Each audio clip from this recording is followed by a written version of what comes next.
नमस्कार, मैं हूं कुमार अनिल। आज अंतर्राष्ट्रीय योग दिवस है। अगर आप सोशल मीडिया पर जाएं, एक्स पर जाएं, फेसबुक पर जाएं तो लगेगा जैसे पूरा हिंदुस्तान योग करने में एकदम से मगन है।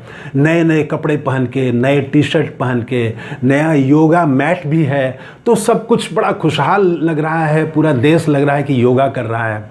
लेकिन ये पूरे देश की तस्वीर नहीं है, ये देश के एक छोटे हिस्से की तस्वीर है। हिंदुस्तान भी एक नहीं, दो हिंदुस्तान है। एक दूसरा हिंदुस्तान है जो बड़ा हिंदुस्तान है।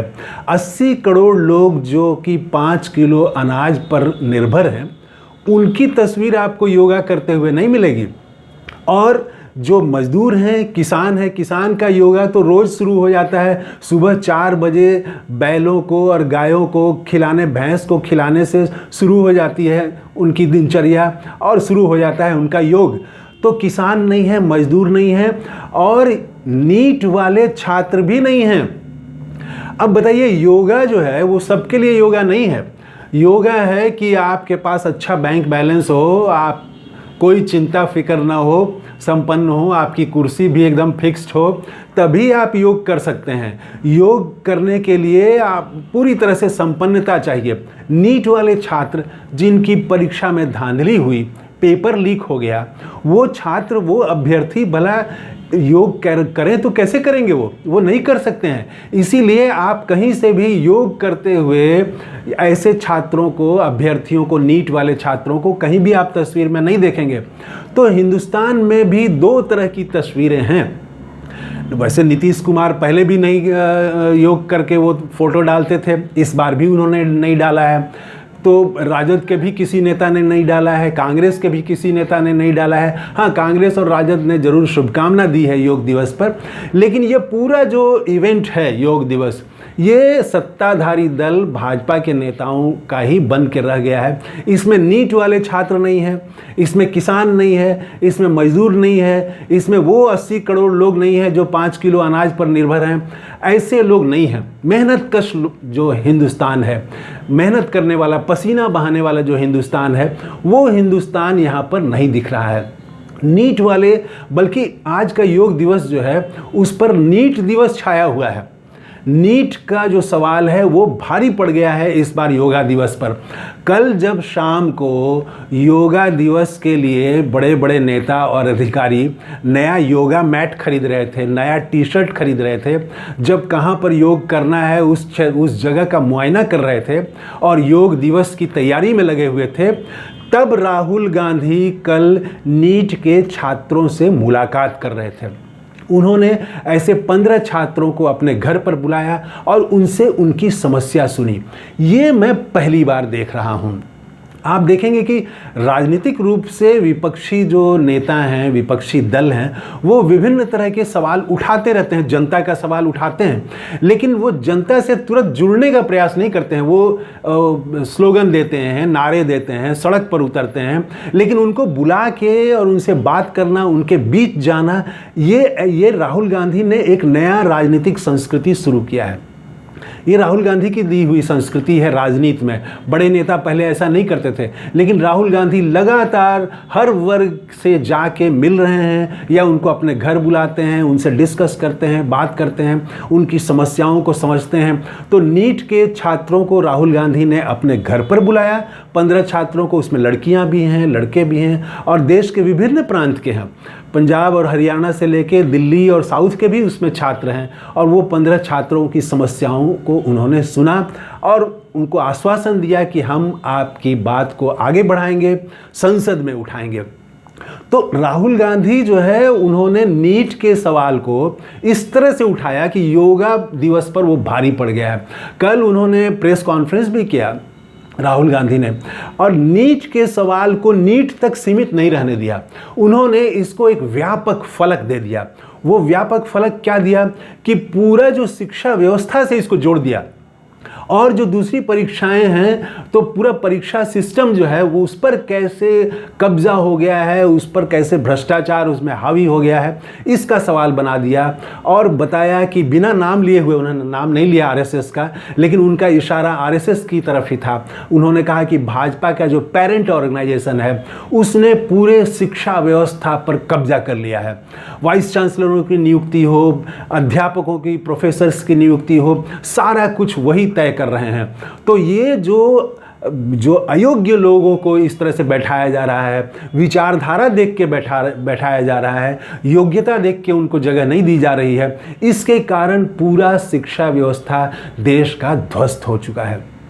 अब इस पर जो है बहुत तरह के सवाल उठने लगे हैं। राहुल गांधी को धन्यवाद देना पड़ेगा कि उन्होंने सिर्फ नीट के सवाल को नीट तक सीमित नहीं रहने दिया, उसको एक व्यापक सवाल बना दिया, पूरे शिक्षा व्यवस्था से जोड़ के रख दिया कि किस तरह से कितनी महंगी कर दी गई है शिक्षा व्यवस्था, और परीक्षा की तैयारी के लिए कितना महंगा कोचिंग करना पड़ता है छात्रों को, और वो सारा कुछ मेहनत करने के बाद, पैसा खर्च करने के बाद जब वो परीक्षा देते हैं तो पेपर लीक हो जाता है।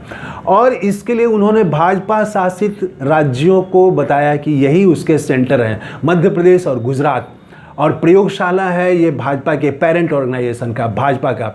तो प्रधानमंत्री मोदी को उन्होंने घेरा कि कहते हैं कि उन्होंने युद्ध रुकवा दिया, लेकिन वो पेपर लीक नहीं रुकवा पा रहे हैं।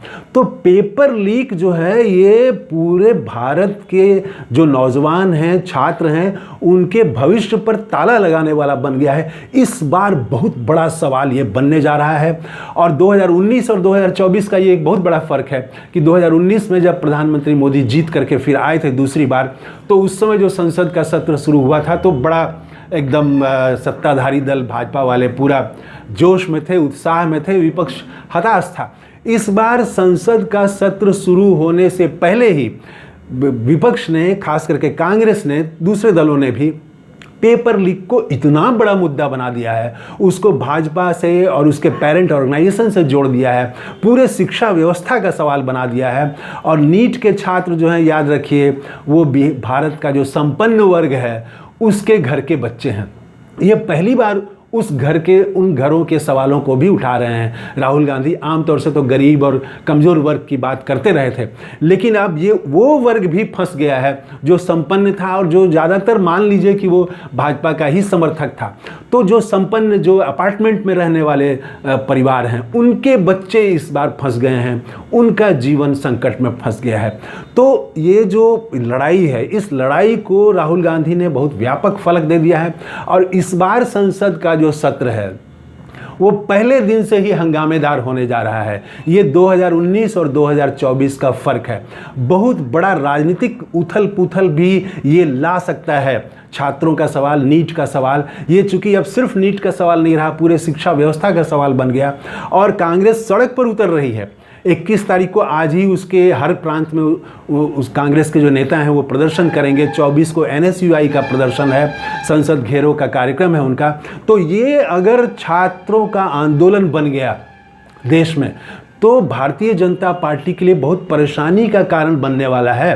ये सिर्फ नीट का मामला नहीं है और इसमें भी सरकार कुछ कदम तो पीछे हटी है। पहले तो इनकार कर दिया कि कुछ भी नहीं हुआ है, कोई गड़बड़ी नहीं हुई है, फिर धीरे धीरे गड़बड़ियां मान रहे हैं। लेकिन अभी भी जो मुख्य मांग है कि सुप्रीम कोर्ट की निगरानी में जो ये धांधली हुई है नीट में, इसकी जांच हो, इस पर सरकार अभी तक से तैयार नहीं है। दोबारा परीक्षा लेने के सवाल पर तैयार नहीं है। इसलिए ये मुद्दा अभी आगे बढ़ने वाला है। और अगर ये शिक्षा जगत के अन्य सवालों को भी जुड़ गया इस आंदोलन से, तो व्यापक छात्र आंदोलन भी देश में हो सकता है। और कांग्रेस इसको आगे बढ़ाने की कोशिश कर रही है, इसको व्यापक रूप देने की कोशिश कर रही है। तो 2024 का जो लोकसभा चुनाव का परिणाम आया है, इस बार उसमें भी दिखा था। राहुल गांधी ने कहा भी कि मुझे सबसे ज़्यादा शिकायत देश भर में जो मिली पेपर लीक को लेके, वो उत्तर प्रदेश, मध्य प्रदेश और गुजरात में मिली। तो ये जो राज्य हैं यहीं पर आंदोलन का केंद्र बन रहा है। हिंदी भाषी क्षेत्र इस आंदोलन के केंद्र बन रहे हैं। जो हिंदी भाषी क्षेत्र भाजपा के गढ़ रहे हैं, आरएसएस की प्रयोगशाला रहे हैं। तो ये क्षेत्र में अगर इस तरह का छात्रों में उथल पुथल है तो ये सचमुच में भाजपा के लिए बहुत चिंताजनक बात है और देश की राजनीति को भी एक प्रभावित करने वाली बात है, हो जाएगी आने वाले दिनों में। लगता है कि जिस तरह से संसद में उठाने का, इस बार संसद में सारे विपक्षी दल इसको उठाएंगे, तो एक विशेष स्थिति बन गई है इस बार। और छात्रों का सवाल जो है वो देश का सवाल बन गया है इस बार, और इससे बहुत तरह के पूरी शिक्षा व्यवस्था इस सवाल से जुड़ गई है। तो देखिए कि कैसे अब आगे बढ़ता है ये मुद्दा, देश में कैसे आगे बढ़ता है, कांग्रेस इसको और कैसे आगे बढ़ाती है, ये देखने वाली बात है। तो फिलहाल इस वीडियो में इतना ही। आपने इस चैनल को सब्सक्राइब नहीं किया है तो ज़रूर सब्सक्राइब कर लें, शेयर करें मित्रों के साथ में, लाइक करें। थैंक यू, धन्यवाद, जय हिंद।